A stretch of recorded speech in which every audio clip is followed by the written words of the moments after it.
Внимание, внимание! В связи с аварией на Чернобыльской атомной электростанции в городе Припяти складывается неблагоприятная радиационная обстановка. It took 3 days. On April 26, 1986, at 1:23 a.m., at a power plant less than 2 miles to the southeast of Pripyat, a city of almost 50,000, a routine test began. How would the emergency water cooling system fare in the event of a complete loss of power? 56 seconds later, pressure built in reactor number 4. Then an explosion, lifting into the air a 1,000-ton lid that covered volatile fuel. Radiation was lifted into the air too. If you've seen the HBO series Chernobyl, you know the rest. How for 3 days, Soviet officials denied reality, obscured it, and ignored it. They were paralyzed by fear and incentivized by power, their human sense of right and wrong sacrificed to the reputation of the state. 3 days later, an alarm rang at a Swedish nuclear plant. The soles of shoes worn by an engineer tested positive for radioactivity. And the truth began to emerge.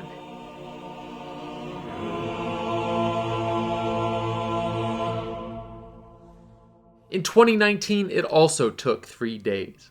On December 30th, 2019, Dr. Li Wenliang, an ophthalmologist at Wuhan Central Hospital, posted on China's social media site Weibo. After falling sick, he wondered why authorities were saying no medical staff had been infected by this strange new disease. They too were paralyzed by fear and incentivized by power, their human sense of right and wrong tossed aside. 3 days later, Dr. Li is summoned to the Public Safety Bureau and forced to sign a letter. If you continue to carry out this illegal activity, it says, you will be punished by the law. Do you understand? Underneath are Dr. Li's fingerprint and handwriting. Understood. He died from COVID just over a month later. As we sift through the wreckage of the COVID-19 pandemic, its origins, which are slowly becoming clearer, the procedural and bureaucratic failures that enabled it to wreak havoc, and all the cover-ups, some similarities to another disaster, also in a communist country, are manifesting. Could COVID be China's Chernobyl? The two disasters and the responses to them are far from identical. In fact, we'll highlight some important differences. But when we say COVID could be China's Chernobyl, what do we mean? Well, let's start here. What did the USSR look like before the Chernobyl disaster?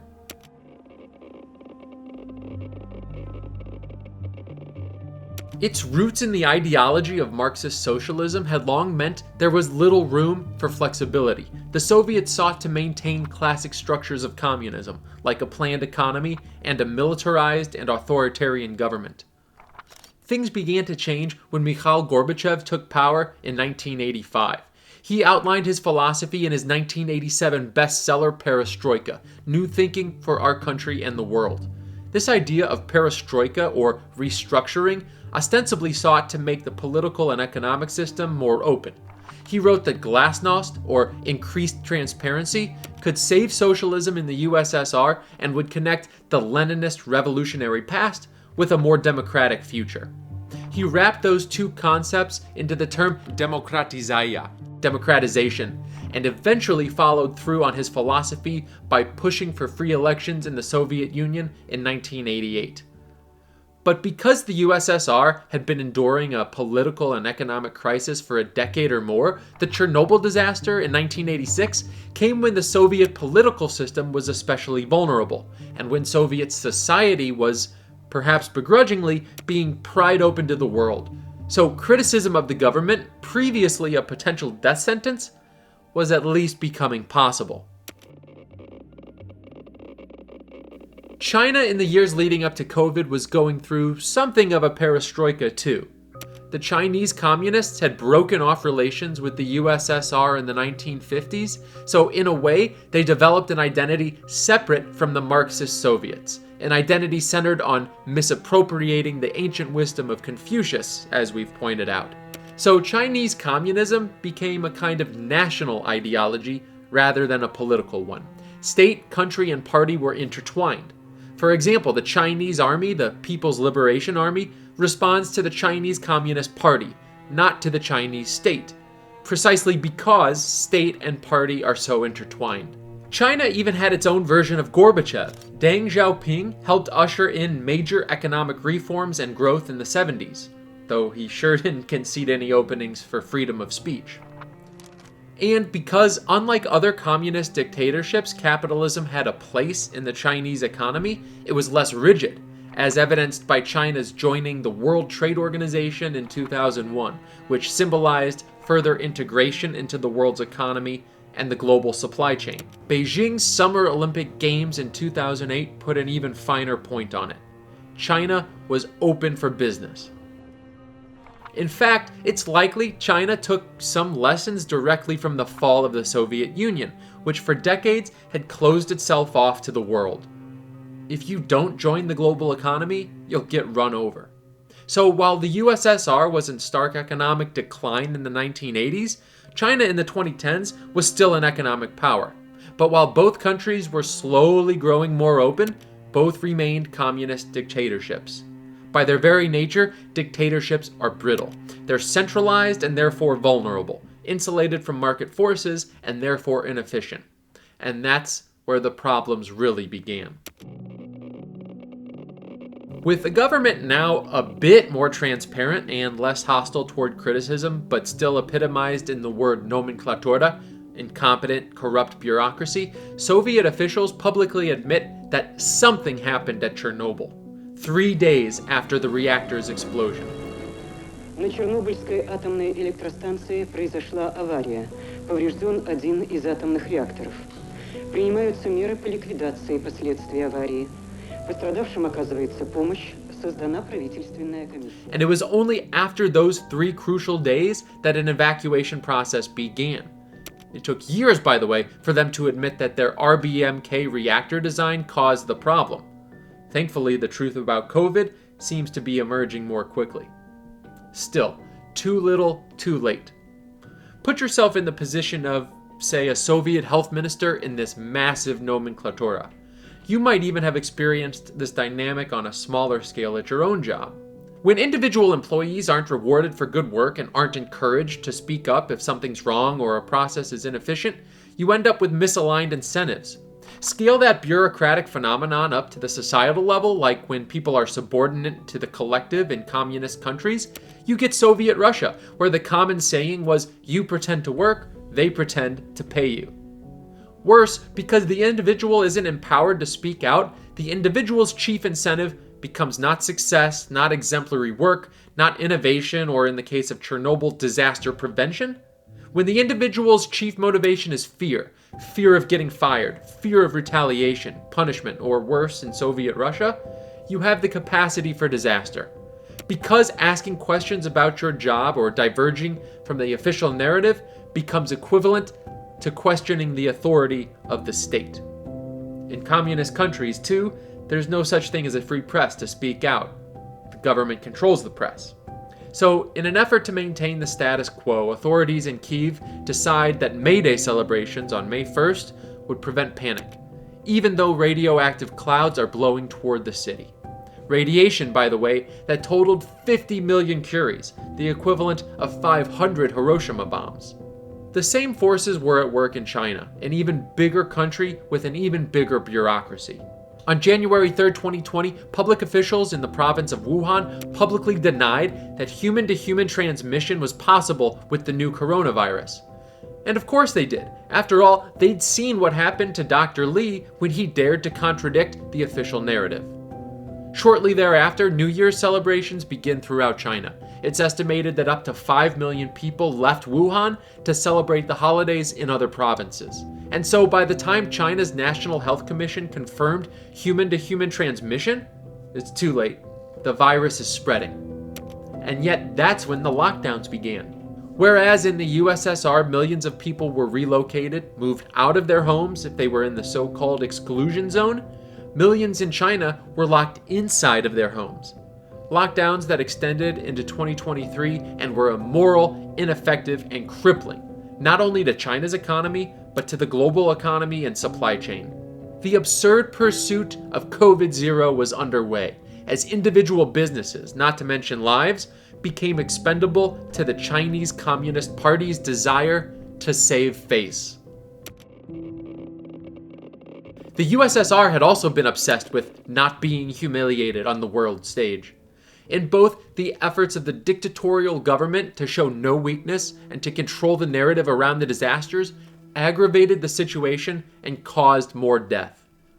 And while governments of all shapes and sizes seek to control narratives, the bigger and stronger a government is, the greater the extent to which it can. Because the respective governments of the Soviet Union and of China had gained so much power, they were able to silence critics and to churn out propaganda that was effective. Like when Gorbachev went on TV a full 18 days after the disaster to declare, "Work at the damaged reactor," he said, "has been heroic and has succeeded in controlling the danger." It was possible to limit the damage thanks to the bravery and expertise of our people and their devotion to duty. Similarly, as late as April 2020, the CCP-controlled newspaper, the Global Times, quoted a virologist saying the virus has multiple origins, and the virus might have originated in another country.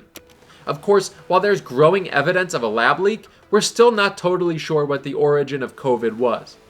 But we do know not to believe the Global Times. China's lockdowns have been draconian, unpredictable, and hellish. They've sparked food shortages, crippled healthcare access, destroyed the economy.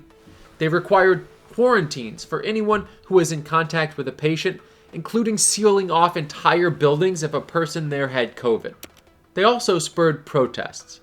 And that's where we see hope. In November 2022, anti-government protests in response to the Chinese government's zero-COVID policy spread across China on a scale not seen since the Tiananmen Square protests of 1989. They included throwing blank pieces of paper in the air like confetti and sarcastically chanting the Chinese Communist Party's own, now debunked, lies. What's more, the government actually listened and began to relent on its lockdowns. It showed at least some level of responsiveness and flexibility. There's no doubt bureaucracy and inefficiency exist even in the most liberal Western democracies. They exist in private companies too.